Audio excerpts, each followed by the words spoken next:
पीछे हो जाओ।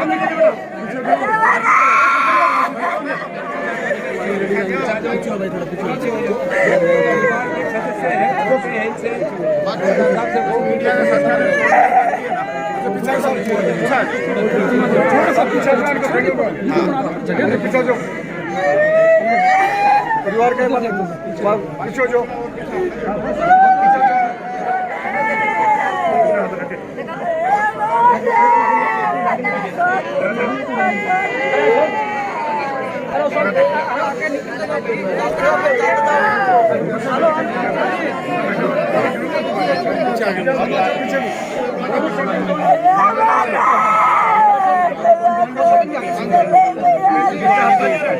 जो पीछे हो जाओ।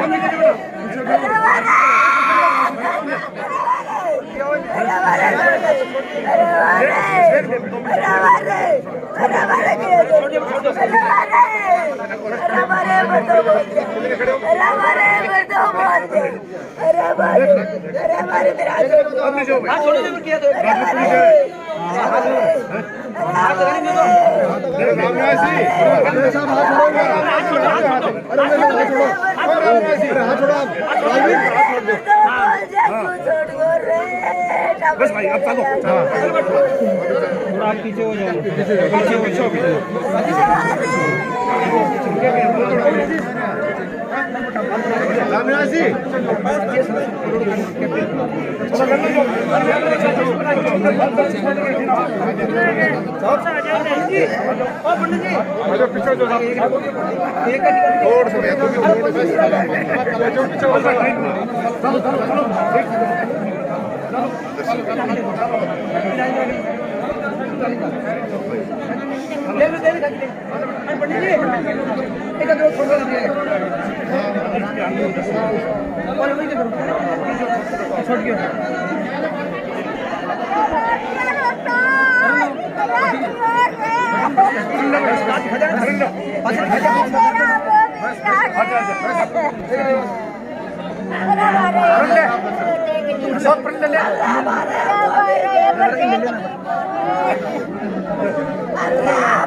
अरे मेरा देवर है मेरे बोल रहा बात है अरे मारे छोड़ दे अरे मारे अरे बोले नहीं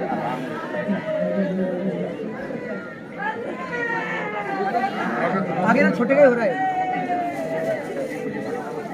ये बड़ा ये ना सर ये वो देखा वो फिर भी आप राजेश थोड़ा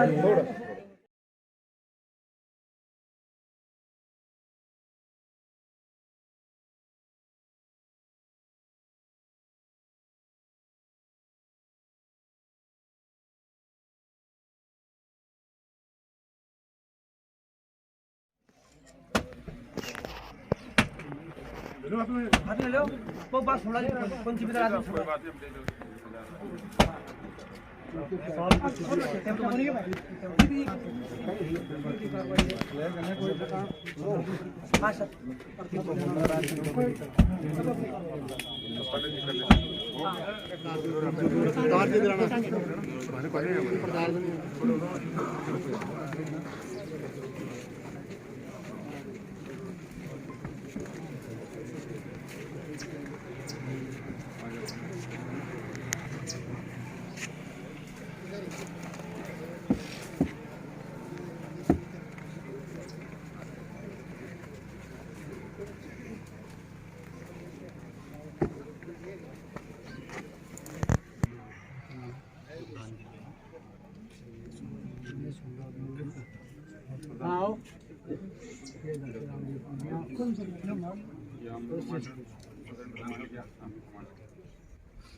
अंदर जाना था जाओ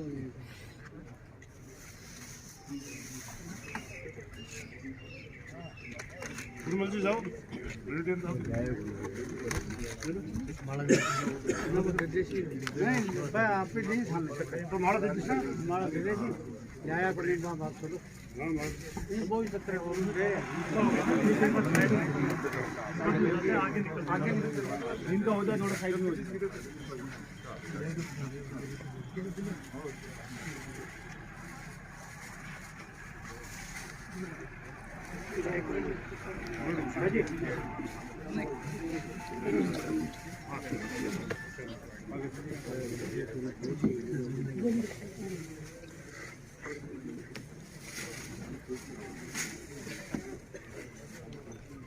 इनका हो गया इनका भारत जो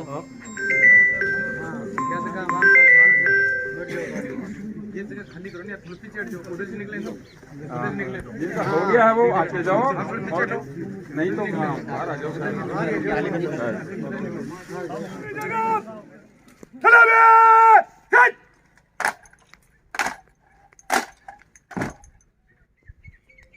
गन शॉट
हट गार्ड कंडक्टर चेंज लेवल का पोजीशन एस से आर पर करो 90 डिग्री 90 पूरी मत कर उस्ताद लास्ट बीच में तो बनाओ वो बीच में 1 मिनट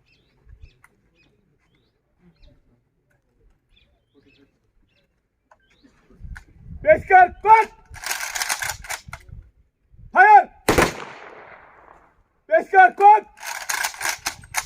फायर पेशकर कट फायर खलकर हटा डाउन तोता साहब जब से यूनिट में आए थे एक बहुत ही तगड़े जवान के रूप में आए थे जिन्होंने टाइम पर अपना प्रमोशन लेके आज सूबेदारी पर प्रमोशन पर थे। सूबेदार बढ़ने के बाद में इन्होंने एक तो STF 40 टास्क फोर्स पोस्टिंग काटी जिसके अंदर बहुत ही आले दर्जे का काम पाया गया था। उसके बाद में अभी 1.5 महीने पहले ही ये 3 NCC के अंदर गए थे। अब जो भगवान ने इनके साथ किया दुखद हादसा इसके लिए हम तहे दिल से दुखी हैं।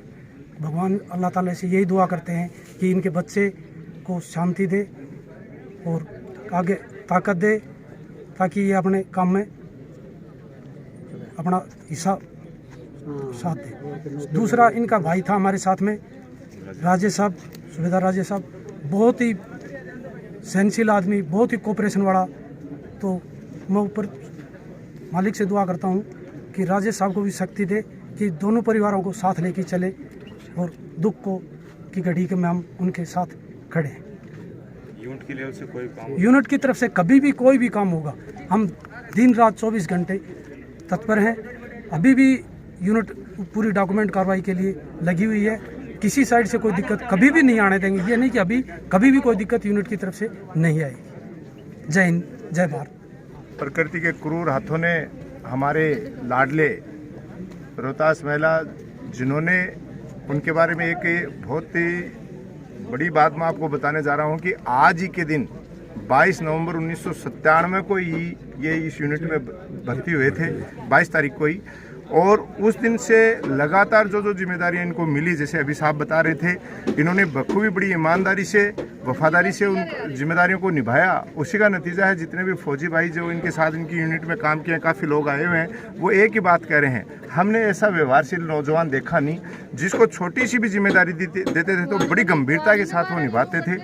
अभी वो रांची बिहार में एनसीसी इंस्ट्रक्टर के रूप में काम कर रहे थे और छुट्टियां अपने घर आए हुए थे, और वापस जाने के लिए अपनी टिकट बुक कराने के लिए, कंफर्मेशन के लिए वो अपने गांव से नवलगढ़ जा रहे थे, और कैरू के पास एक बेसहारा बछड़े को बचाने के लिए, क्योंकि देखो फौजी हर मोर्चे पे ये साबित करता है कि मेरे प्राणों से ज़्यादा मैं सामने वाले के प्राणों की रक्षा करना चाहता हूँ। और उन्होंने एक बेसहारा बछड़े के भी प्राण बचाने के लिए, और ये जो दुर्घटना हुई उस बछड़े को बचाने के लिए हुई।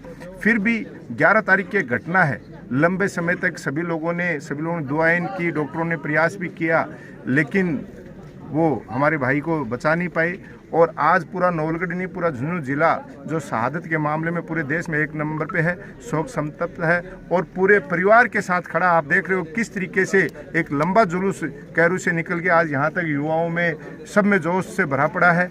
और आज जिस तरीके से पूरी यूनिट ने आश्वस्त किया है, मैं भी नवलगढ़ पंचायत समिति और पूरे नवलगढ़ क्षेत्रवासियों की तरफ से ये विश्वास दिलाता हूँ कि हम भी पूरे परिवार के रूप में जैसे हैं वैसे खड़े हर कंडीशन में तैयार मिलेंगे। एक बार फिर मैं भाई रोहतास को और पूरे परिवार को जो इस दुख की घड़ी में है, ईश्वर से यही प्रार्थना करता हूं कि उनको मजबूती मिले और परिवार के लोग उनको थे। रांची झारखंड में इनकी पोस्टिंग थी, मेरे से 2-3 साल छोटे थे, पढ़ाई में भी ठीक थे। बड़ा भाई भर्ती हो गया था, उसके बाद में छोटा भी हो गया।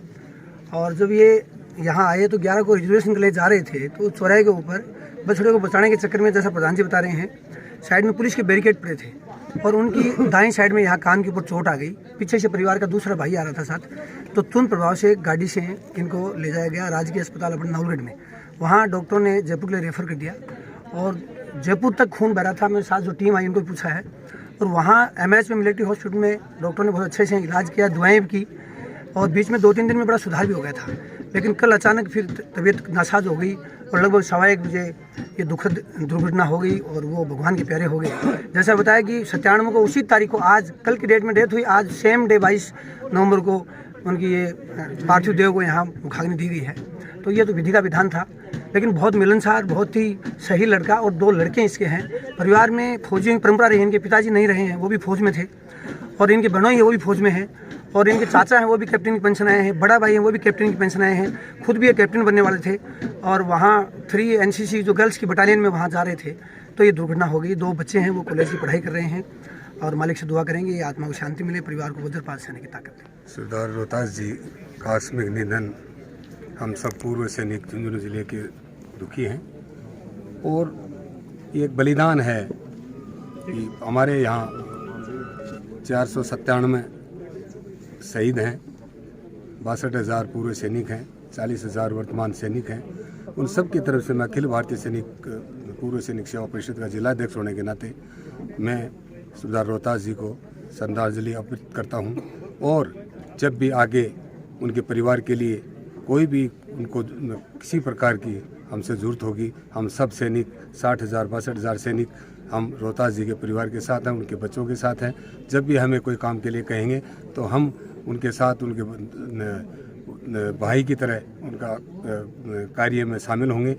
और मैं फिर से एक बार अखिल भारतीय पूर्व सैनिक सेवा परिषद की तरफ से मैं सूबेदार रोहतास जी को श्रद्धांजलि अर्पित करता हूँ। जय हिंद। और बहुत ही नाइस, बहुत ही अच्छा लड़का था। मैं भी जयपुर रहता हूँ, तो वो एक्सीडेंट हुआ तो मैं गया, फिर परसों मैं गया तो मिलने गया, तब भी वो क्या है कि वेरी सीरियस थे। NC पूनिया वो मेरे मित्र हैं डॉक्टर, तो हमने कोशिश की भाई वहाँ ले आए, लेकिन वो डॉक्टर ने कहा साहब आयुष्य बेड से हटाते ही रिस्क है। फिर मैं वहाँ से उनकी वो जांच रिपोर्ट और वो लाए, वो डॉक्टर ने कहा कि आप NC पूनिया से बात करा दो। तो वहाँ NC पूनिया से बात कराई, उन्होंने रिपोर्ट देखी, फिर उन्होंने कहा प्रधान जी मामला वेरी सीरियस है, तो आप जहाँ बेड पे हैं वहीं रहने दो। बाकी बहुत ही दुखद घटना है।